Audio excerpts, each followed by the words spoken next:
Aidy Boothroyd, the former England under-21 coach, is alongside us in the building. You left your role after a 7-year spell with the FA a year or so ago, and then you see them win the European Championships. Do you sit there and go, oh, for God's sake, that's the last thing I needed, or were you actually pleased for them? I was delighted for them. Most people that come out the FA, they have a tale to tell. I absolutely loved my time at the FA. I love working for my country, and to see those win, Trafford's penalty save in the very last minute of the very last minute, great for everybody connected, because it means that we're winning at all levels, and it's now that final push getting to the first team. I had a similar feeling, Sam, when the under-20s won the World Cup, because I'd left them to go to the under-21s as Gareth moved up along the chain. So yeah, we got used to winning as a system, as a group of coaches, but it was a long time. And I think at that particular time, when we just lost against Croatia in the last minute of the last minute, the ball flying over Ramsdale going into the top corner, I think the emotion and that moment in time when I was asked the question, is it the impossible job? And I said, it is the utterly impossible job, which of course it's not, because as you've pointed out, England won at under-21, which is brilliant. And but what you meant by that wasn't that you could never win, but the circumstances had to be right, correct? That's absolutely correct, Chair. You imagine when you pick a squad, let's say November, you pick a squad, an under-21 squad, and as you're picking those players, you've got to take into consideration what Gareth wants and what he needs, as it should be always.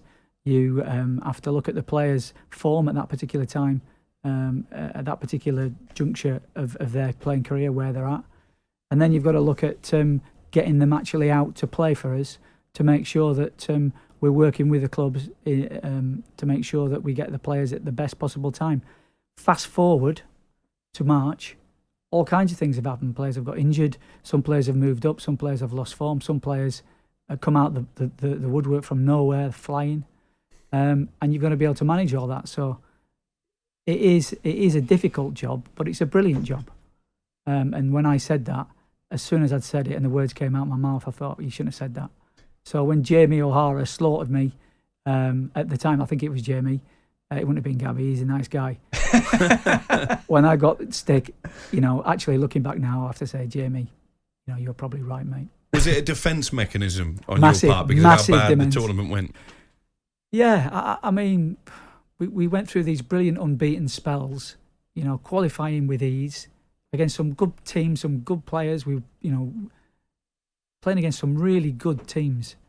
But it's tough. You have to accept it. Is it a defence mechanism? Of course it is, because ideally I'd have all the best players, all the players eligible to play. But that's not what the aim of an under-21 manager is. Is to get players into the senior team and to win. We've been able to do that at all levels now, pushing into the senior team. Do you think, though, that one of the reasons why it didn't work out as well for you as it has done for Lee Carsley is because at the time that you were in charge of the under-21s, Gareth required more players from a younger age group because he didn't have the quality in the senior squad. We've now got to a point where there's a bit of a logjam. The squad is difficult. The senior squad is difficult to get into now. Yeah. Therefore, there is a lot more players that are eligible for the under-21s that are staying with the under-21s. The likes of Saka, the likes of Sancho, the likes of even Hudson-Odoi, they never played for the under-21s. Yeah, and then you get your Bellinghams that had a little touch of it, and that's why. How many games did Bellingham play at the under-21? I think 3 or 4. Yeah. Scored, made 3. he was okay. I mean, he's been all right. I think he's going to have a good career. Yeah, but you're right. That logjam needs managing and needs dealing with it, and that's what we did. And as I said, ideally, every England fan wants England to win. Every England supporter wants to see players getting into the senior team, and we're not that far away. I think it's 13 out of the squad, this current squad, that have come through the system, through the 21s, the seniors, into the seniors, and that starts all the way down at Steve Cooper with the under-16s. Before he's headed to the heady heights he's got to now. He was a big part of that system, as was Rob Edwards, lads that have gone on and done really, really well. And in terms of players who you managed during your time at the under-21s, I mean, the list of names is stellar. People like Mount, Foden, Gallagher, James, Aaron Ramsdale, Chilwell, Maddison. Which one of those would you pick out as being the most talented? And who do you think maybe that you worked with that you thought would go on and have a brilliant senior career, maybe hasn't quite lived up to their potential? Well, did you mention Phil Foden there in your list? Yeah. So Phil would be my, if you to say, put your cap on, who do you think is going to be a superstar? And they were all really good players that he just ruled, just went through them. Phil would be the player that I would say could kick on again. Can he still kick on at international level? Yeah, because without he often finds himself not in the starting 11, weirdly. Well, yeah, I mean that's down to opinions, and it always will be. But for me, he was terrific. I thought he is a wonderful talent, and people are not sure whether he should be playing coming in off the line, or whether he should be staying out wide, or whether he should be playing in the centre. But he can play anywhere. He's a super talented guy, as are all those guys. But what you will find, Alex, because that's part of it, is to get to a situation where in their clubs they're almost, they have to go through a period of not playing so well, of injuries. They have to go through all that. And currently we've got one or two. Mason, for example, who's at a point in his career where he's pushing to get back in. Is it harder now to deal with players? Are players different now than they were in 2006-07 when you were 34? We just actually spoke to Colby Bishop, who said one of the great things about John Mousinho at Portsmouth, he's just come out of the game. He knows how players work. When you're a manager and you're 34, 35 and you just come out of the game, is it easier to deal with players on a day-to-day basis than it is, say, when you're 45, 50 and you're not necessarily as close to their age group? Yeah, I mean, you just took me back to my first meeting with a Watford team, and 2 or 3 of those players that I was talking to and telling them what we were going to be doing were older than me, and that was a daunting. That's the other side of it.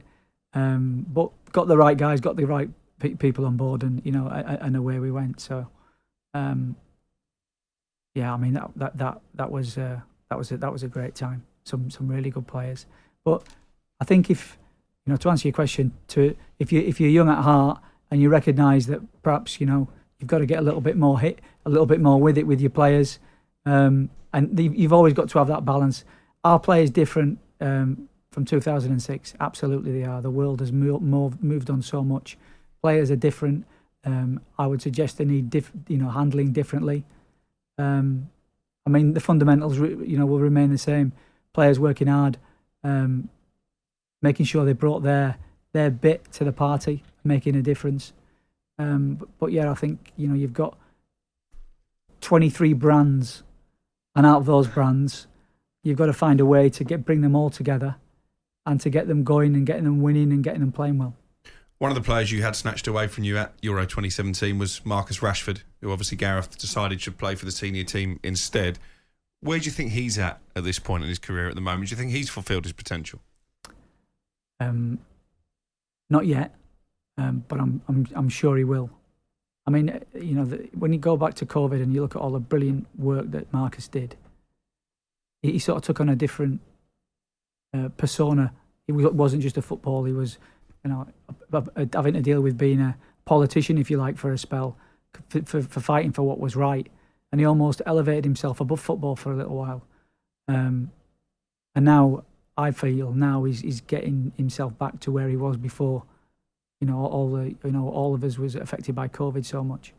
So I think he'll come back strong. I've got no doubt about that. When you say snatched from my grasp, it isn't. You were frustrated at the time, I think. Yeah, but do you know what? My job is there to support Gareth, and was to support Gareth, and always will be. He comes first. He's the most important person that we all feed. All the system is working hard. We want to win. We want to win tournaments. We want to be the best we can be. We can go as far as we can. But the most important thing always will be the first team winning. They haven't won a tournament yet, but they have got to a final for the first time in over 50 years. Yeah. Do you think that they are, and the country is incrementally building to that point where they are going to win a title? And will it be a failure, actually, if during this period where they've gone through semi-finals, finals, runners-up, that if they don't get a trophy on the mantelpiece at St George's Park, it will be a failure? Well, nobody wants to think about that, do they? We just want to be as focused as we can, support the team from within the organisation and outwardly. Everybody wants England to win. The first team will go into that tournament looking to win it, and it's as simple as that. And at that level, it's whatever you can do to win. So will it be failure? I want to say no, but there'll be people that will definitely say, well, we should have done better than that. Is that because that actually we look at it sometimes, and we're probably guilty of this, looking at it through a sort of club lens? We know that every single year, if you're a club team, there's 3 or 4 chances for you to win a trophy. But if you're an international team, you get 1 chance every 2 years, and everybody else is trying to win that as well. Yeah, that's it.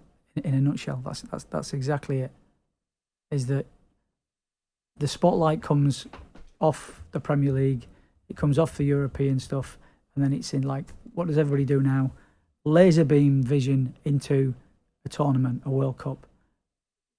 The country goes mad. It's there's beer being thrown everywhere. People can't wait to get to the games. Everybody's really happy about it. England are winning, and I am sure because we've got to look at the longer term. We've got to look at being at the top end of the game for 10, 12, 15, 20 years. And if the system is right, then there's no reason why we can't do that.